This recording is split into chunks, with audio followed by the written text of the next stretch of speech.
BEd छात्र संघर्ष मोर्चे के स्टेट प्रेसिडेंट के तौर पर हम यहाँ मौजूद हैं। साथियों, आप लोगों के माध्यम से हम यही बताना चाहते हैं, बिल्कुल हमारी मांग बिल्कुल जायज़ है।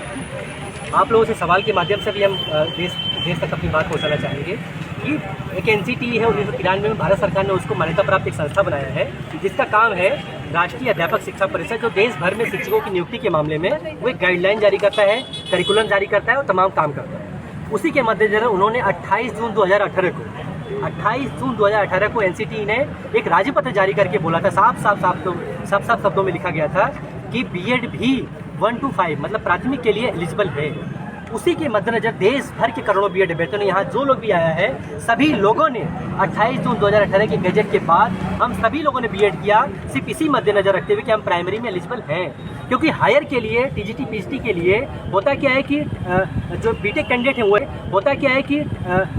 कैंडिडेट हैं वो एलिजिबल नहीं होते हैं, बीकॉम कैंडिडेट वो एलिजिबल नहीं होते हैं, जो सब्जेक्ट कॉम्बिनेशन जिनका है वो एलिजिबल नहीं होते हैं। लिहाजा हम सबका एकमात्र उद्देश्य था कि हम प्राइमरी के लिए एलिजिबल हैं, हम बीएड की, हमने 2 साल बीएड किया, जितनी भी फीस सरकार ने मांगा हमने दिया। अब क्या हुआ कि इसी 11 अगस्त को माननीय सुप्रीम कोर्ट ने उस गैजेट को ही रद्द कर दिया।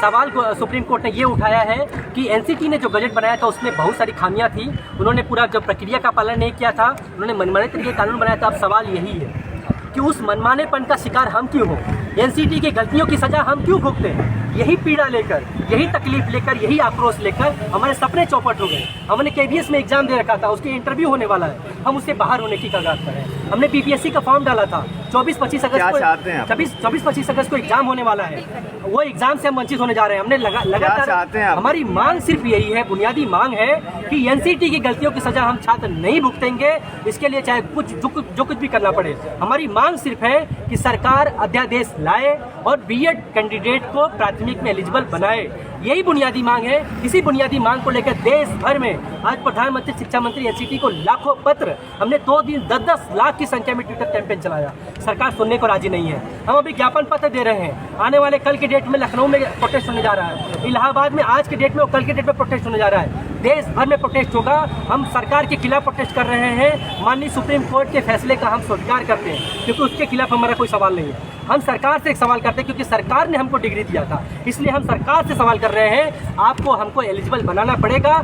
5 साल से हम इंतजार कर रहे थे भर्ती का, और आज हमारे सामने आपने हमारी जिंदगी को चौपट कर दिया, हमारे सपने को रोक डाला, हमारे भविष्य की हत्या किया है आपने। इस हत्या की सजा एनसीटी के लोग भुगते, हम बीएड कैंडिडेट नहीं भुगतेंगे। इसी मांग के साथ हम हमारी